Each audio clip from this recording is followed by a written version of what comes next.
I started making serious money when I started thinking small. And I want to share this with you. I'm so excited to share this with you because I know how much it's going to help some of you guys listening to me. And before we get into it today, I just want to appreciate everybody who listens, everybody who shares this. We passed 125,000 downloads, which is awesome. I'm really chuffed with that because I never started this in this way, but so many of you reach out and message me and talk to me about it. So I really do appreciate all the downloads and support you give this podcast. So I'm excited to share with you today that you're going to make way more money if you think smaller. And that is totally against what the internet is telling you. It's telling you get more followers, all this other stuff, and it'll help you sell more stuff. But I'm going to talk about how thinking small online will actually make you more money faster. And actually, that thinking bigger, thinking bolder might actually cost you money. So I am a firm fan of high value, low volume business. I'm a fan of it now, but I wasn't a fan of it maybe 8 years ago. 8 years ago, I wanted to sell $200-$300 things and sell thousands of them. And I thought that that was a brilliant business model and it would be awesome because I'd make money whilst I slept. And that dream bit of, big audience, easy sales was intoxicating. Like literally, the thought of all of that was just amazing. Just imagine you wake up with those Stripe notifications of payments and all that kind of stuff. The dream, you're probably getting whetting your appetite for it as well. And I decided to try and build that. And what I didn't realize is how much work it would take to make money in my sleep. I'd work like a dog in the day to make money whilst I sleep. And I actually experimented with it and did some of it. And, the only way that stuff, that kind of high volume, low value stuff works is if you've got organic scale or ads. Now, don't switch off here because I'm going to tell you something. We're going to go way beyond this core message into something really powerful. Like I fell in love with the idea of selling $200-$300 things and selling thousands of them. I just didn't like what you had to do to become that performing monkey to actually get to that point where you have to basically just post what works, do what works, because it's a business model and you have to play to that business model. And I didn't like what I had to do to get there because it didn't feel authentic. And I was sharing more of what worked rather than what I wanted to share, what I felt mattered. And I also felt like the work I was doing didn't matter. So I abandoned it and pursued a slightly different model. And it's the high value, low volume model. In other words, for me to make $1 million a year, it's like I need 50 customers to spend $20,000. 50 customers to spend $20,000. Let's break that down into what actually has to happen on a week-by-week basis. Well, I've got to get a customer a week. And some of you are going, oh, a customer a week, Dean. Well, hang on a minute. Slow down a minute. The other model needs you to get like 20 customers a week, 200 customers a week. So when you start to think about this and you start to realize actually the marketing effort of trying to do that high volume model is huge. It's mammoth. It's your life. Then you look at the high volume model and go, how do I get one $20,000 customer per week? Well, that sounds quite scary. And I would argue most people don't need one $20,000 customer a week. Most people I meet, most people who talk to me from the podcast would be quite happy with one $20,000 customer per month. So think about it right now. What if you could devote an hour per day to marketing, an hour, so 5 hours a week, 20 hours a month? Yeah, 240 hours a year to get 12 customers. 12 customers from 240 hours of work. When you start to look at it like that, it starts to look more doable. I've got 240 hours to get 12 customers. That starts to look doable, doesn't it? And the truth is, it is doable. But if you're going to pursue a high value, low volume business, and that's how you're going to build, I want to give you some really important things about how it changes what you do. Number one, if you're going to pursue that, I need 12 customers, you don't need a big audience. You need an audience of exactly the right people. I've been looking at who a lot of people who buy from me are, and often they're in very specific industries. So that's why my profile, my presence is geared towards expert businesses, people who sell their knowledge, their skill set in some way, because that's the majority of the people who come to me. And when I look at my business, that's how it is. Now, Maverick, which I'm the CEO of, totally different customer set to me. So, they're doing corporate training and all that kind of stuff. But if I look at the people who buy from me specifically, they are generally expert businesses, people who sell their knowledge for high value. So why would I not just grow my audience with those people? And one of the things that's really brilliant about social media now, because of AI, is, and Gary Vaynerchuk said this a little while ago, we're in the age of interest media. Now, this is really powerful if you want to understand algorithms. Algorithms in the old world, pre-AI, or pre the AI we have now, used to work on the basis that your followership, who follows you, and all that stuff was the people who saw your content. And based on your hashtags, that's how your content got distributed. Now, the algorithms are understanding your posts, understanding audiences' interests, and matching them up. And so there is a unique advantage for you if you want to go high value, low volume, is just literally talking to exactly the person that matters for you. What will benefit them, and really focusing on them so that the algorithm does the heavy lifting of showing you to the right people. Now, will you, and this is important, will you get that high value, high volume reach and engagement from doing this? No, because you're pursuing a different model.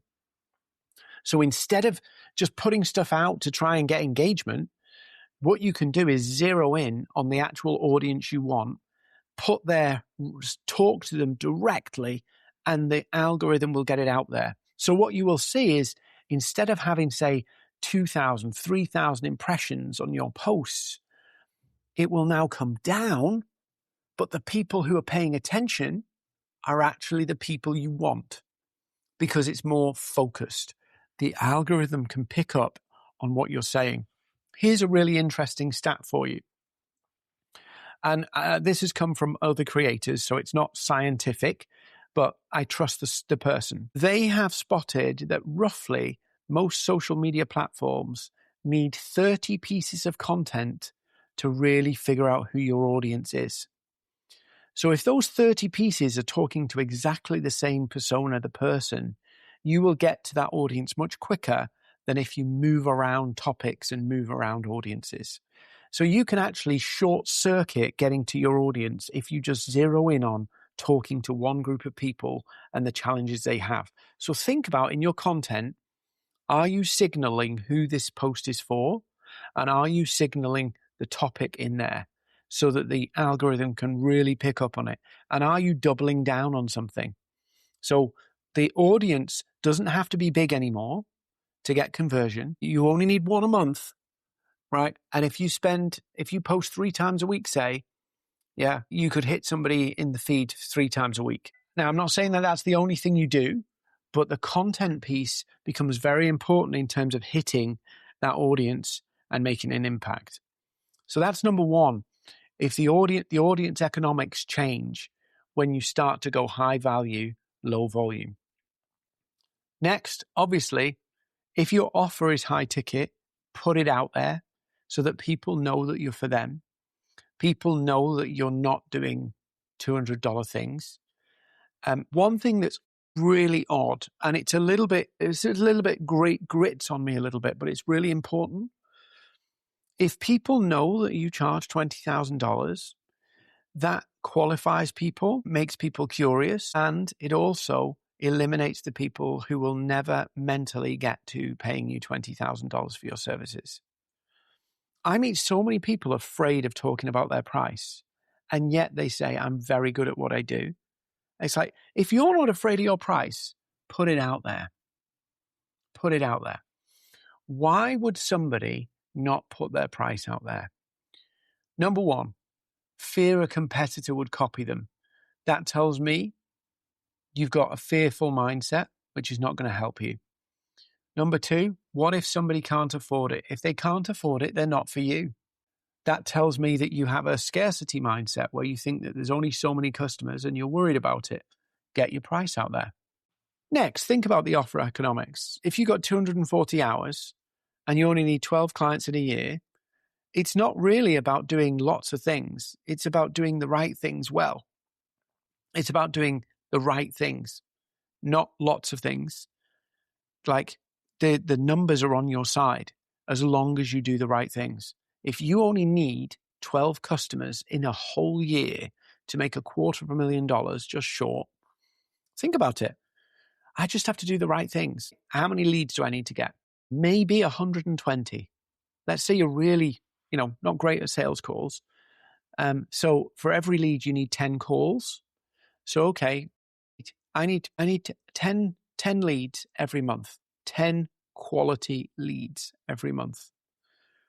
So start thinking about what asset could I get out there? What lead magnet could I get out there that is useful to people who would pay me $20,000 a month? I'll just talk about something else here as well. When you're putting your offer together, and this is something I learned from somebody else, there's always this section on it, who is this for? And weirdly, when you write who is this for, you're actually writing for somebody else. Just write your copy, assuming the right people are looking at it. Don't write for a neutral person. Write it for exactly the right person. So when you say it's not a fit if, you don't need to say that. Put the price up there. Let the price be the qualification. Like, think about how you write your offer. And I was guilty of this. I wrote my offer for actually broke people, but wanted it for people who weren't desperate. But the way I wrote my copy was actually for the desperate people. So weird, because I lost sight of who my persona was. That my persona who's investing $20,000 is not worried about paying their mortgage. The persona of the person who pays you $20,000 is not thinking, oh my God, this is a major investment. They're saying this is the next logical step for me to progress. So think about the mindset of the person who will pay you $20,000. That's who you need to appeal to, which is not everybody. Somebody told me, Dean, you should always appeal to the top 1% of your market because they're better clients. They're going to do the work. They're not going to whinge and complain. They're not going to say, yes, I'll do the work and then not do it. They're not going to buy it emotionally and then not see it through. So when you're writing your offer, when you're putting it together, what you're going to sell, make sure you're talking directly at the person who will actually buy and not weirdly talking to the people you don't want. Talk to the 1% you want and make it about them. And then go through your landing page and say, would the 1% read this? Does it sound like it's for them? And ruthlessly edit. Now, one of the great things about doing this is it frees you from the shackles of a lot of the complex content strategy. So what you can do now is start to talk about very specific situations that 1% are going to be in. You can start to add value and show your thinking in public around the issues that matter for that 1%. because now you don't have to optimize for high reach and visibility. You're optimizing for buyers.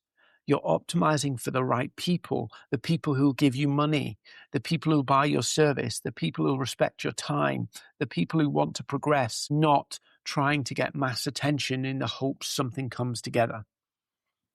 So what you're doing is building that quality audience rather than spectators. One of the biggest things that I thought would be massive for me was if I gave loads of free tips. And there's an element of DIYers, people who want free tips will help you build your visibility. And to some degree, they help you build your social proof, but they also massively confuse your buyers, because buyers don't really want more tips. If you think about it, the people who want tips, they want to try and do something themselves. They want to do it themselves. And so if you're selling an online course, tips are great because it gets you into their world, and then they buy the course because they want more tips because they want to do it themselves. But if you're an expert, somebody with deep subject matter knowledge and deep expertise, you want somebody to engage with you. You want to have an engagement. You don't want to sell a course. And so actually, tips and tricks might be a good growth engine, but they're not a great trust engine, because they want to see how you think and how you tick. And it can actually confuse people, because you can end up looking like a creator rather than a thinker. You can end up looking like a performer rather than an expert. So think about the quality of the audience you're generating and the content you put around that. Because if you only need 12 customers, you just need to talk to them about the stuff that matters, help them rethink their stuff. One of the things I do is I talk around my model. So I'm a big fan of having a methodology and then teaching people why your methodology matters. Not literally like, here's why my methodology matters, but actually picking a problem that the clients that you, the 1% that you are going to go after, struggle with, and actually advocate why this point of your model really makes an impact. So if they buy into that point, they've half bought into your model, and they can only get their model from you. So think about it. Yeah. Now, there is an element of impulse in buying, and everybody needs, those psychological triggers to get people to move forward. But when you also got to think about how the trust dynamic changes when you're going high value, low volume. Now, a lot of creators get their trust from the halo effect of engagement. Thousands of followers, lots of engagement on their posts, and people go, oh, they must be good, I'll buy their thing. The difference is that their price point is so low, it's worth a gamble. And a lot of it preys on impulse. I would say it's 90% impulse purchase buying a course. You get a little bit of value. You want more, you want more, you want more. And that's great if you're selling lots of cheap things. But if you want to break into that $20,000 place, it's deep trust. And so they've got to see your thinking in public. They've got to see you working through ideas and challenges and showing how you work through challenges, because they're buying into that thinking. You are the product. Yeah. So you've got to think about, how am I helping people build trust? Yes, part of that is showing up, but they've got to see how you think. They've got to see how you do all this stuff. Now, this is the last bit I'm going to share. And I struggled with this to my core. It is much easier to sell to that 1% by solving one big problem. And it has to be an observable big problem. So I talked about this a little bit on a live earlier in the week. That big problem has to be a want. It has to be something they are already motivated to solve. And it has to be a sort of problem that they can see. You can get and make a lot of money solving one big problem. But often we fight that because of that scarcity mindset, that fear of missing out. we try and appeal as broad as possible to catch as many people as possible, because we might think it's hard to get clients. It's not hard to get clients when you have clarity in what you do, when you're focused in your marketing activity, and when you have a conversion engine behind you that's actually doing the stuff. If you're making up as you go along, if you've got 3 different offers and you've mentally stayed open to selling 5 different things, you've never locked it down. You can't get good at selling it. You can't get good at marketing it, because you're not marketing it in any consistent direction or way. And so it's all a little bit kind of, I'm moving everybody 1% further towards buying, but you're not actually moving anybody hugely towards buying. And I struggled with this because the logic tells me if I sell lots of things, I'm going to make more money because I can sell to more people. The problem is I wasn't marketing anything very well. I wasn't building trust very well. I wasn't mastering conversion very well. I was an amateur at all of them. And that took time. I wasted a lot of time. I wasted a lot of opportunity because I would not focus on selling one thing. Now, let me paint a picture for you here, right? Let's say you pick a problem that a market has, a want problem, an observable problem tied to a want your audience has, and you become known for solving that one problem. You become very good at it, very good at that want problem, an observable want. You get very, very good at it in terms of delivery. You get very, very good at it in terms of marketing. You get very, very good at it in terms of building content and assets and a conversion engine behind it. You can do that relatively quickly. Within 6 months, you can get very, very good at that stuff. Most won't. That what they'll do is they'll chop and change because they are wired to believe that adversity or difficulty or hurdles means it must be the wrong way. It's not true. You get very, very good. Within 6 months, you can travel, you can reach people, you can do whatever you want. Why? Because people will start to remember you for that. This year so far, I'm recording this in a hotel. This year, I have done so far about 80 speaking gigs. I'm sat in a hotel in Heathrow Airport, about to fly to do 8, 9, 10, 11, 12, 13, 14 speaking gigs in the US in the next 3 weeks, because I got very good at what I do. Doing one thing, solving one problem, one want. And so if you can really choose to go one problem, one audience, one message, one offer, and one methodology and process, you could really take off. Like, I'm not just talking like I could be popular. I mean money, serious demand, because you've positioned yourself that you are a super specialist. And as long as you validate that and then commit to getting good at that, you're AI proof, you're in demand.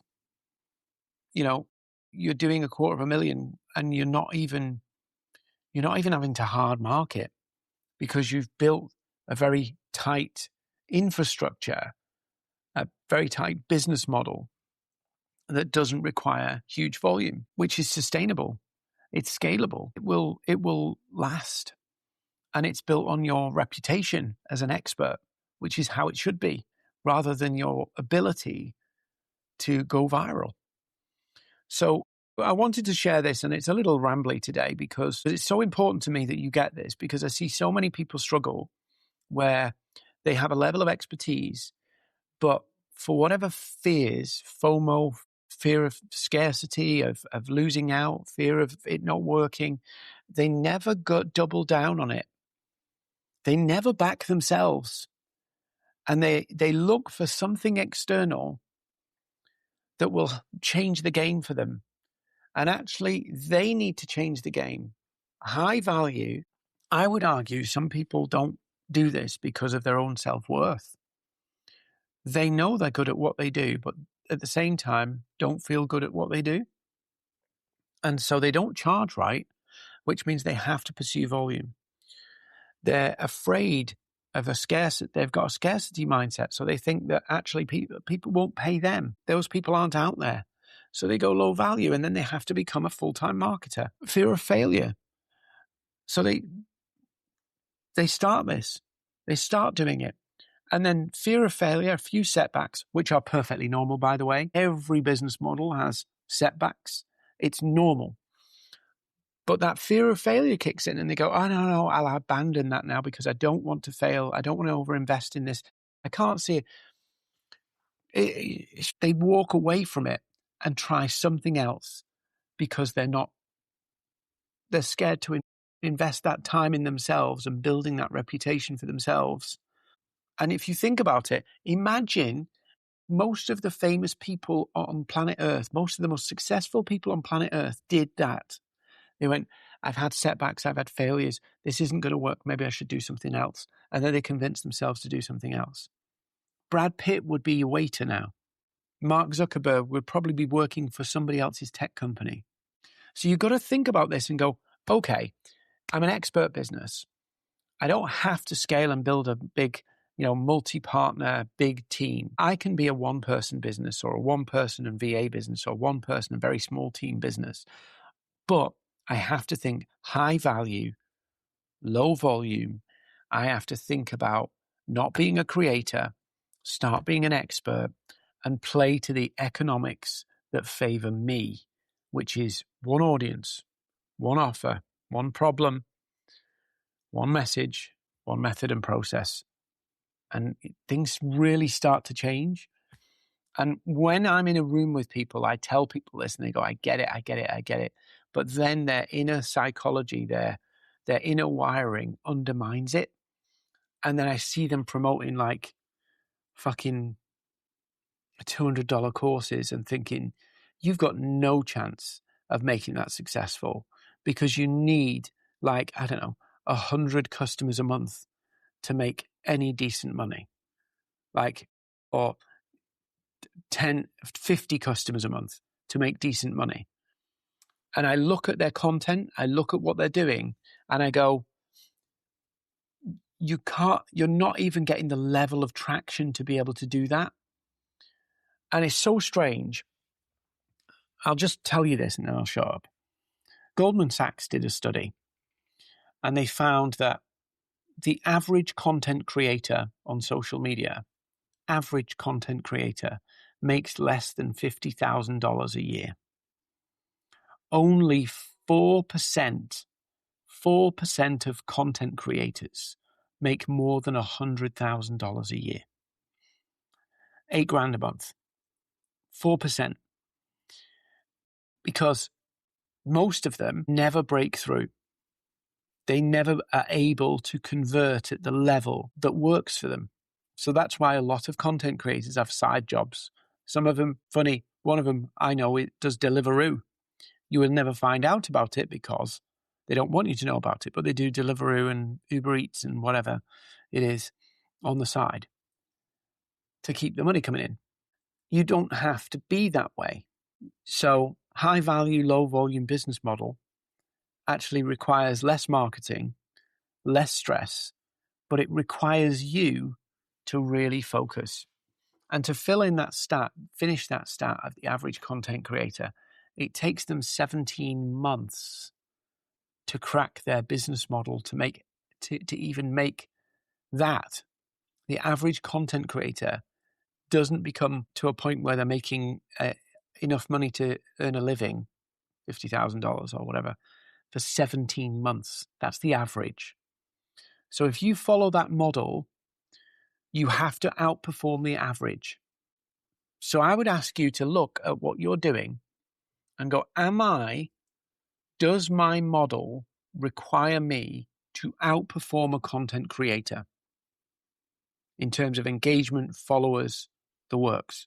If it does, you either be prepared to invest heavily for 17 months or you follow a high value value model where actually I don't need to do all that stuff, but I do have to commit to build it. I do have to take it seriously. I can't just keep magpieing and jumping round and changing my offer. I have to think about what works and take a long, hard look and build something that will last and that I will make a commitment to, that I won't just abandon and dump it when I meet some adversity, because that's what a lot of people do. And what happens is they shut down the thing that would give them the breakthrough and then start something else that they then shut that down because it doesn't give them the breakthrough. It might take you 6 months to crack this. And if you can't give yourself 6 months to crack this, you'll never get there. Heavy message there.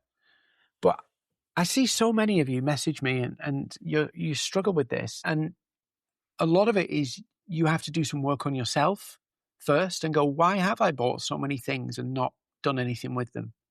Why have I changed so many times? It's something you have to work through, because I know if you did lock on to one problem, one audience, one offer, one message, and one methodology and process, and you lock on to that, you'll launch, you'll have some setbacks. You'll make some adjustments. You'll have some more setbacks. You'll make some adjustments. You'll have a little bit of progress. You'll have some setbacks. You'll have a little bit more progress. And then you'll find the machine will start working. The machine will start to work. And then you go, this was the best decision I ever made. I cannot believe I didn't do it earlier. And that's what I tell myself, because I knew this 15 years ago.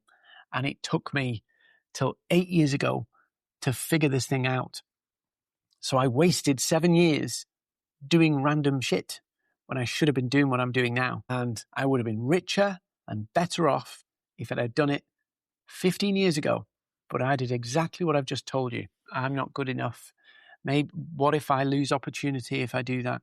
Will people really pay that? And I went round and round in circles for years. So high value, low volume business model. That's what you need. That's what you need to launch.